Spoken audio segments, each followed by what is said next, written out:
আসসালামু আলাইকুম ওয়া রাহমাতুল্লাহি ওয়া বারাকাতুহু। বিসমিল্লাহ ওয়াল হামদুলিল্লাহ ওয়াস সালাতু ওয়াস সালামু আলা রাসূলিল্লাহ ওয়া আলা আলিহি ওয়া সাহবিহি ওয়া মান ওয়ালাহ, আম্মা বা'দ।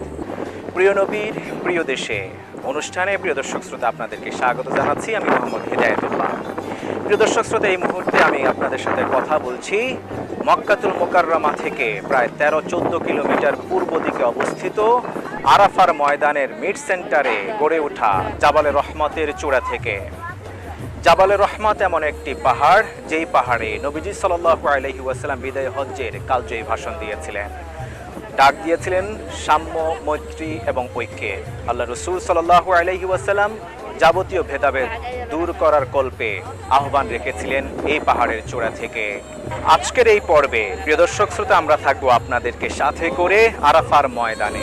লাইভ ইসলামিক আলোচনা শুনতে ডাউনলোড নূর অ্যাপ, রবি।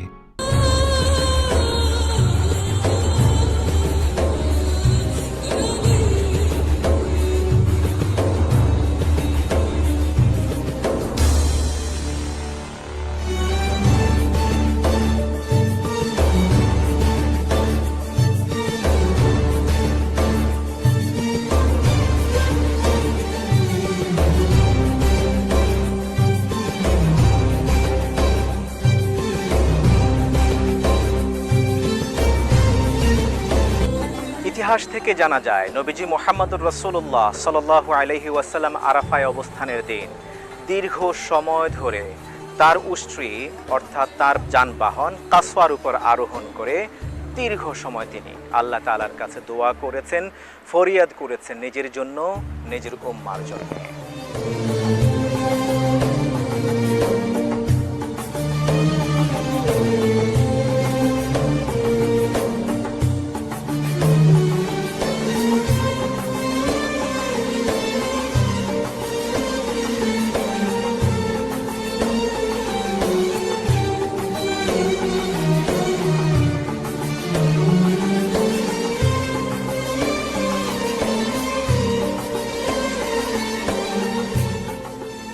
জাবালে রহমতের চূড়ায় মানুষ আসে দর্শন করবার জন্য, কিন্তু কিছু দর্শনার্থী এখানে ইবাদতের নামে কিছু শিরক বিদআত করে থাকে, যার প্রতিচ্ছবি ছবি আকারে এখানে ঝুলে দেওয়া হয়েছে এখানকার মন্ত্রণালয় থেকে।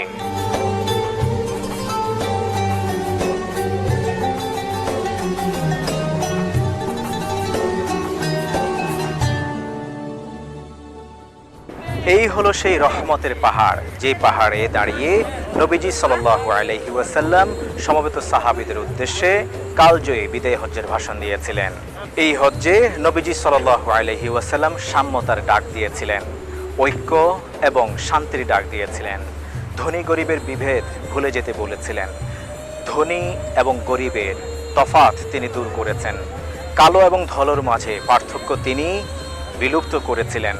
নবীজি সাল্লাল্লাহু আলাইহি ওয়াসাল্লাম কিয়ামতের আগ পর্যন্ত যত মানুষ এই পৃথিবীতে আসবে সকলের করণীয় এবং বর্জনীয় দিকগুলি তিনি উল্লেখ করেছিলেন। নবীজি সাল্লাল্লাহু আলাইহি ওয়াসাল্লাম বলেছিলেন, এই দিনের পর হয়তোবা পরবর্তী বছর তোমাদের সাথে আমার আর সাক্ষাৎ হবে না। ঠিকই আল্লাহ রাসূল সাল্লাল্লাহু আলাইহি ওয়াসাল্লামের দেয়া বক্তব্য সত্য হয়ে গেল।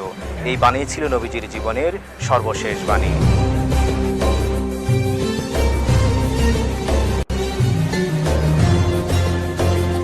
আরাফার ময়দানের ঠিক মধ্য জায়গায় অবস্থিত রহমতের পাহাড় জাবালে রহমত। এই জাবালে রহমতের চারপাশেই বিস্তৃত আরাফার ময়দান।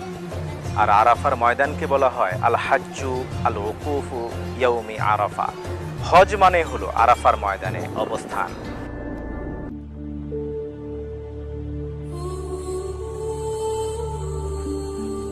নবীজি সাল্লাল্লাহু আলাইহি ওয়াসাল্লাম ইরশাদ করেছেন, আরাফার ময়দানে যেদিন আরাফার হাজীগণ অবস্থান গ্রহণ করেন এই ময়দান ঘিরে, রব্বে কারীম আরশে আজিমের মালিক আল্লাহ সুবহানাহু ওয়া তাআলা তার ফেরেশতাদেরকে নিয়ে এই হাজীদেরকে নিয়ে গর্ব করেন।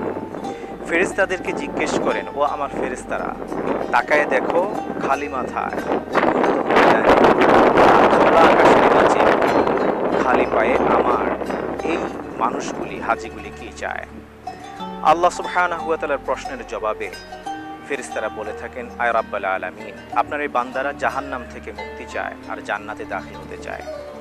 রব্বে কারীম তখন ঘোষণা করে থাকেন যে আল-ইয়াউম মাগফুরুন লাহুম, আজ আমি তাদেরকে ক্ষমা করে দিলাম, আজ আমি তাদেরকে মুক্ত করে দিলাম। নবীজি সাল্লাল্লাহু আলাইহি ওয়াসাল্লাম ইরশাদ করেছেন, যেই ব্যক্তি হজের ময়দানে, আরাফার ময়দানে আসলো, এখানে কোনো পাপাচার কামাচার করলো না, খারাজা কাইয়াউমিন ওয়ালাদাতহু উম্মুহু, সে তার দেশে ফিরে যায়, একেবারে মনে হয় যেন আজকেই তার মা তাকে মাত্র প্রসব করেছে।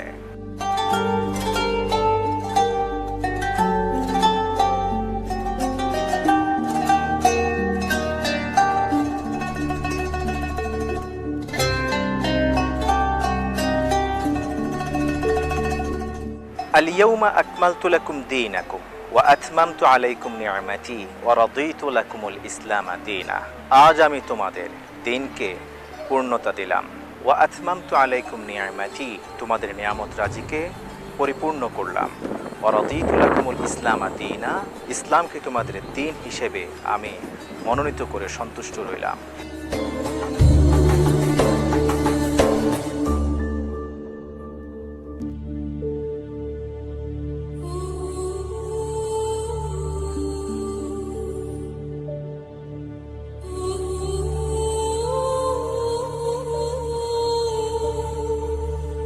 এতক্ষণ পর্যন্ত আমরা শেয়ার করেছি আপনাদের সাথে আরাফার ময়দানের অবস্থান, ঐতিহাসিক তথ্য, এর ফজিলতপূর্ণ বর্ণনা।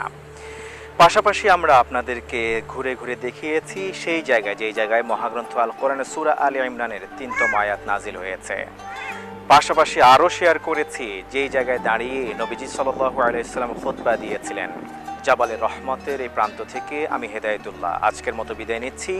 দেখা হবে আগামী পর্বে, কথা হবে নতুন কোনো প্লেস নিয়ে, ঐতিহাসিক কোনো স্থাপনা নিয়ে। ততক্ষণ পর্যন্ত ভালো থাকুন, থাকুন সুস্থ। হাযা মা ইনদি ওয়াল ইলমু ইনদাল্লাহ, আলাইহি তাওয়াক্কালতু ইলাইহি উনীব। ওয়াসসালামু আলাইকুম ওয়া রাহমাতুল্লাহি ওয়া বারাকাতুহু।